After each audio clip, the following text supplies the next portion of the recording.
And okay, so I wanted, before we get started, uh, this Zoom account that I'm on is the free version, and so it is a limit of 40 minutes. We're probably already 5 or 10 minutes into that 40 minutes, so it's going to kick us out probably before Sally is done with her presentation and all our questions are answered. But if you get kicked out, just click the same link that you did to join us just now, and we can pick back up within a minute of where we were.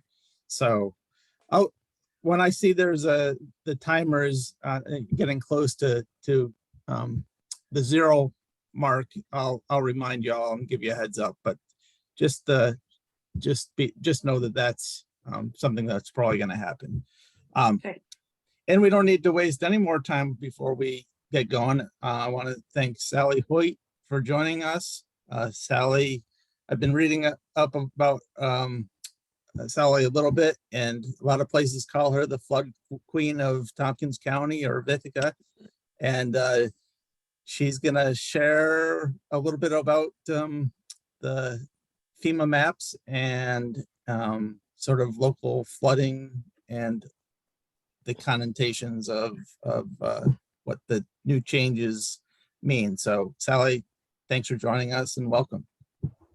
Thank you. So let me give you a little bit of my background just so you understand where I come from in this. I've been in insurance as of August 1st. It will be 45 years. And I started out, my office was Weaver, Banfield, and McNeil, and it was right down on the intersection of North Tioga and Cascadilla Street, right next to the creek. So flooding was always a concern of our office because of that. So, and yes, we did have flooding there while I was in those offices. So it was always something that we dealt with. And my boss back then basically said to me, you need to read this flood manual cover to cover. You're going to be our flood expert. And so he said, sit down on your lunch hours, not during work, on your lunch hours, and read this manual, which I did. It was interesting. And that's how I got started in it, because he was adamant that he wasn't going to have to deal with it. So, so I've dealt with flood way back then. We were in what they called the emergency program, and people still can, when you start out, you may be put in the emergency program before you qualify for what they call the regular program. Not to give you tons of history on it, but in Ithaca, the last time the maps came out for the regular program was like 1981. You can imagine that since 1981, we've had a lot of topographical changes in our community. If you looked at an overview of Ithaca in 81 and you look at an overview now, how much more construction on the hills, how much more construction is there that is diverting water into our tributaries, and everything goes downhill and Ithaca's in a bowl. So eventually it all ends up in the city, right? It's coming in through the 3 main tributaries coming in off of East Hill and South Hill.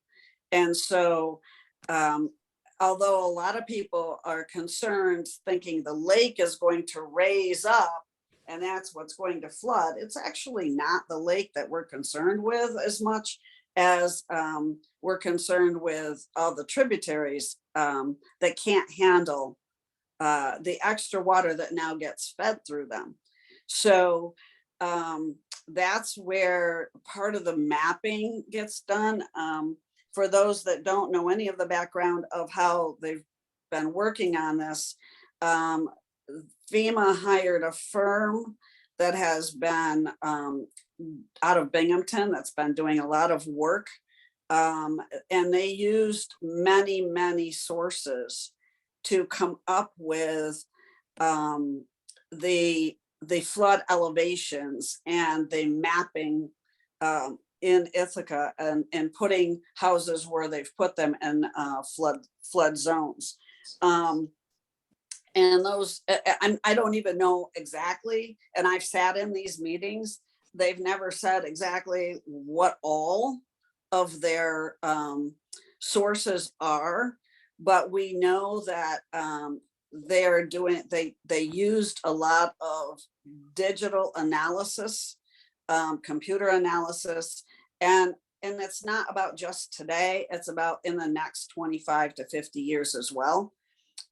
So what they're doing is trying to do predictions based on climate, based on everything else that it happens, plus our history of where we flooded.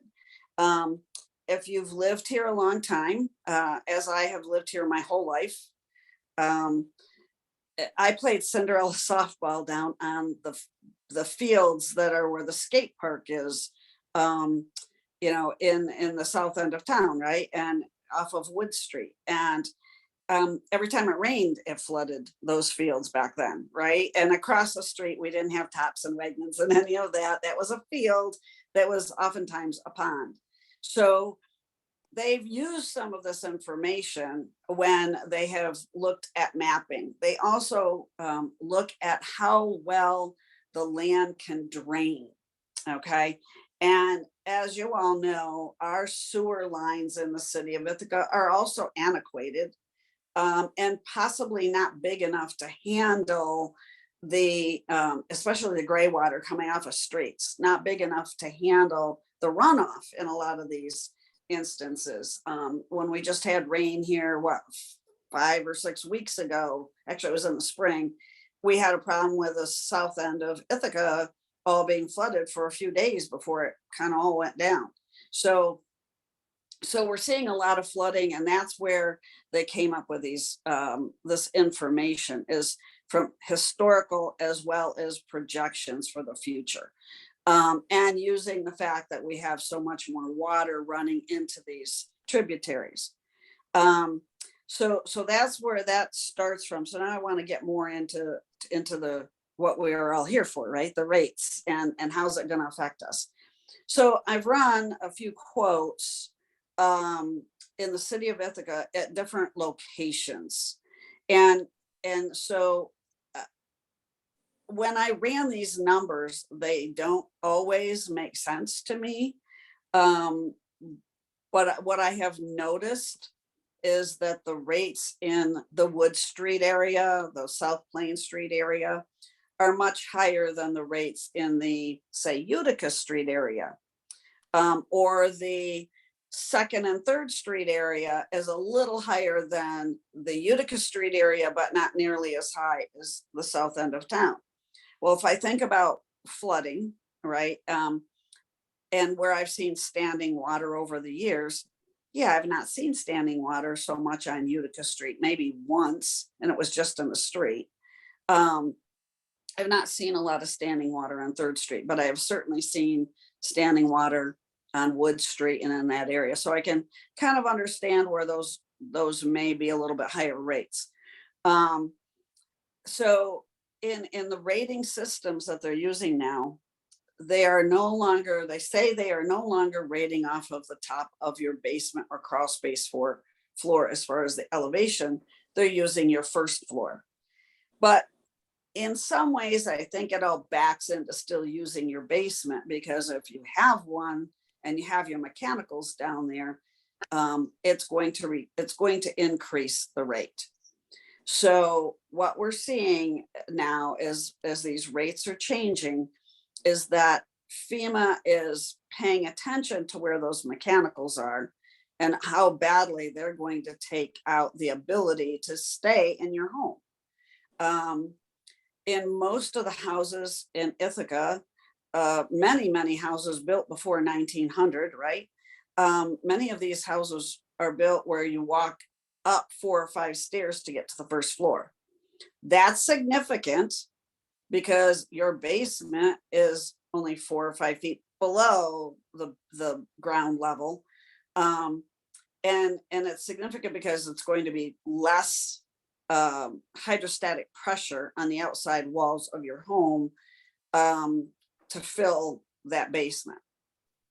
Now, what ultimately they're rating on is that first level, but they are, like I said, going to rate with the known factors of what's in your basement.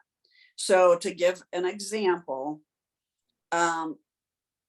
you have to have insurance if you have any type of loan. It's required by the FDIC. So if I want to make this really clear up front, who has to buy flood insurance? Only those people that are in a flood zone, a 100-year flood zone, right? So they call that the flood hazard area, the 100-year flood zone, and you have a loan. If you have any type of loan, then you have to carry flood insurance. FDIC requires it. So we have no choice with that. Banks have no choice with that. So I've had people in the past who have not had a loan on their house for years and years and years. And they were on the lake and they applied for a home equity loan to get a new roof. It's going to be like $40,000 for the new roof. And in order to get that, they had to buy flood insurance. And their flood insurance was going to be, I think theirs was going to be like $2,800 a year. And that kind of puts a different perspective on that loan, because it's really costing a whole lot more than just a little bit of interest. So we are seeing some things with that. I'm hoping that in the future there becomes some type of a threshold where, okay, if your loan's under 20,000, you don't have to carry flood insurance, but it's not there right now. So we won't talk anymore about that at this point. So you have to carry flood insurance if you have a loan. It is recommended to carry flood insurance, even if you're not in a flood zone, if you're in a more possibility of a flood prone area. So I've done this 45 years. I've seen a lot of floods come in places that I totally never expected. Okay. So I'm going to give you an example of one because this one was devastating. So in Newfield, and this is probably 15 years ago now, a young lady bought a house, a little 2-bedroom house on a side hill, and never thinking it's going to flood. It's on a side hill, right? And unknown to her, up the hill on other people's property, like 2 properties up, there was a little stream that went across. It did not affect her property. It had never affected her property. She didn't even know it was there. She'd owned the house for less than a month. We had a really bad storm and it blew down a tree, and the tree crossed that stream and blocked it. So stuff started catching on the branches and it became a dam, and it turned the water, and the water ran down through the woods and ran down in, and she was at work. The water ran in her back door of her home, and it ran down into the basement and out the basement door, which was actually the front side of the house. So from the front, she looked like a 2-story. In the back, it was a 1-story. It was really a 1-story over a basement, walkout basement. It literally flooded everything and ran down into the basement and flooded out. She had a lot of damage. She did not have flood insurance. Today, if anybody had the same situation, I couldn't get them to buy flood insurance. It's not that we don't offer it, but they don't buy it. And who would think? The chances were really, really slim. But this is what we're starting to see more and more. We're starting to see water get diverted. Again, some of this comes back to the topography and how things are being changed in fields, how things are being changed to divert water into drainage ditches, which then go into creeks, which then get into the tributaries coming into Ithaca, right? So, what we're starting to see is more and more of this flooding in non-flood zones. And so it's becoming a bigger issue. And Superstorm Sandy 30% of all homes destroyed in Superstorm Sandy were from non-flood hazard areas. So that's why FEMA is trying to remap all of the US. Number one, because they don't have money, right? And they want to get these remapped to make sure that they have proper maps and digital maps that are better, because we're also having a lot of problems with old maps right now. Like Ithaca's maps are old, right? And then the old maps, you can't tell exactly where a house lays. You can't tell some of these properties, should they even be in a flood zone now, or should they be pulled out of it? So if you look at the new tentative maps that are out, there, a lot of houses on the lake, for example, are being pulled out of it. They're not going to be in a flood zone where they always have been. Yet a lot of other ones are going to be in a flood zone because they're near the creeks. So you've got Cascadilla Creek, you've got 6 Mile Creek, and you got Fall Creek, right? All of them fully capable of flooding. So how's it all going to affect you as a bottom line? FEMA says the max you can buy through FEMA is $250,000 of flood insurance for a residence, which is a 1 to 4 family dwelling, and $500,000 on a commercial building, which would be a 5-unit building or larger, or any other commercial type building, not residential. So you think that's not a lot of money when you think about what cost to rebuild is now, right? And here's the little trick of this, which has not changed in all these years. Frustrating to me, hugely frustrating to me. There's a little caveat in FEMA's flood that says you must live in your home 80% of the time, and you must never rent your home out, even for a weekend. A B&B, anything, you can't rent it out. If you rent it out, then it is not a fully resident, in their eyes, not mine, a fully residential home. And it must be your primary residence, right? So I have a lot of snowbirds that have homes that are gone 4 or 5 months of the year because they're in Florida or California or Arizona or wherever they go. So that right there takes you out of being able to get replacement cost coverage with FEMA. And FEMA will then only do replacement cost if you are either within 80% of the cost to replace your home, or you max out at the $250,000 that they offer. They will give you they will give you the $250,000 on replacement costs, but then you're done unless you voluntarily buy more. So there are now private markets out there, and private markets tend to provide replacement cost coverage, and the private markets tend to be less expensive. But I have just seen in the last 6 months where significant rate increases are coming in the private markets because they've gotten hit pretty hard in some of the areas that they have been insuring flooding.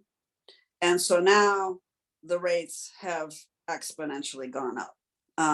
Now, are they still at FEMA's rates? Not necessarily. To give you an idea of FEMA's rates, I was telling you about kind of the 3 zones. Well, actually I did 4. I also did Green Street.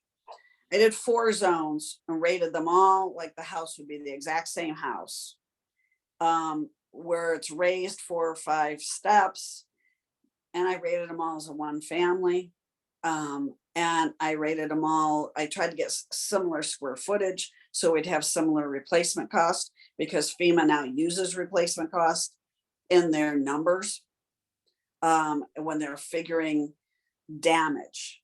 Okay. And the reason FEMA is now doing that is they're saying, if you have a house that's going to cost $1 million to replace, your damage on your first floor is going to be significantly higher than the damage on someone else's first floor that's only costing 280,000 to replace. So those people with a higher replacement cost are going to get hit with higher rates.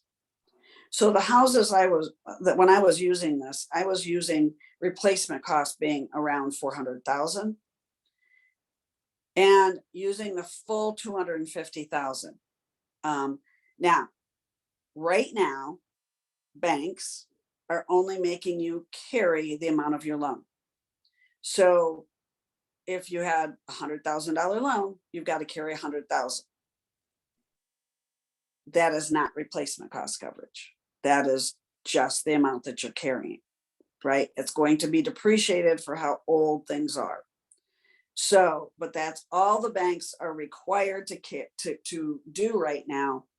There are a couple banks that are changing that and wanting full replacement, and it's their option. They can do that legally because they don't want any gaps if a loss occurs. I can tell you from working at Tompkins, because I worked at Tompkins Financial and Tompkins Insurance Agencies.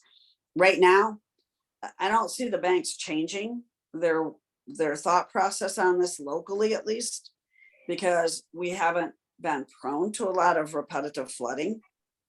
And it's a very competitive market, right?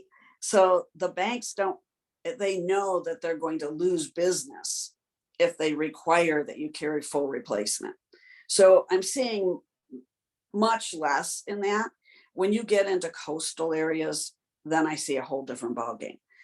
US Bank, for example, is a bank that requires full replacement. And on some commercial ones, they may require full replacement.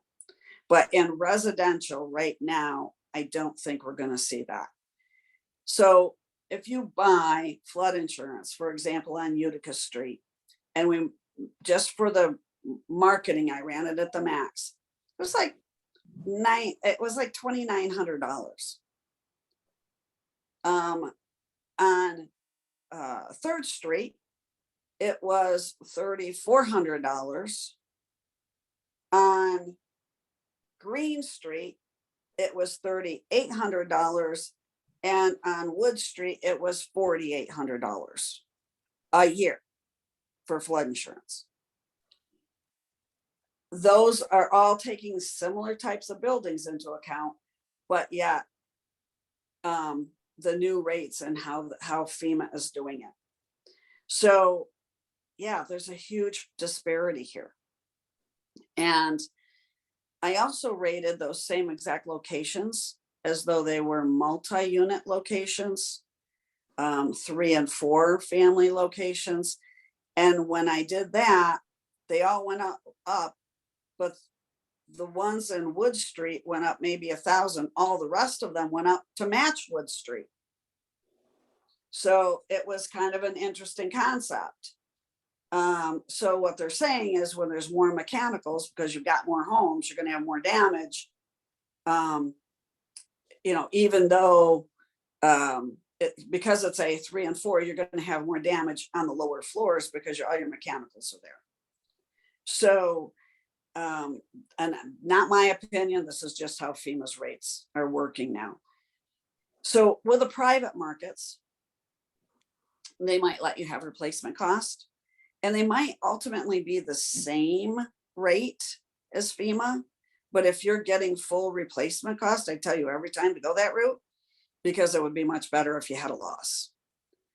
But we have a lot of low income housing and a lot of moderate income housing that's going to become in the flood zone if they stay as they are right now. And my fear is that in those areas, and I've said this forever, my fear is that those are where the first time home buyers are, right? People are starting out, can't afford to buy a house for $500,000. Those people also can't afford to buy flood insurance on top of a mortgage for those locations. So it's very worrisome to me. And I've had a lot of conversations with INHS about this, some roundtable conversations with them, because I'm concerned that we're going to run into issues where people can't afford, if they have to have a loan, to live there. And what's that going to do with property values? So it is a very real concern. It is something that looking into, and everybody, I know that the representatives from the different wards are looking at this, and I think, you know, they're trying to figure this out too. I'm not denying that these may truly be floodplains, but I feel like the rating on them in this particular case seems very high. But I don't get to make that call, right? That's FEMA. And they have done, I know they've used 5 years of data that they have been collecting, and that they have spent a lot of time redoing those numbers to try to really make sure they're accurate. I know that when they came out with the maps in January, they asked, there were about 48 people on the phone call. Most of them ward representatives, other people that are in the county, building, code enforcement officers, et cetera. And they asked us to, and myself and some other people that are involved in other ancillary, like for me, insurance.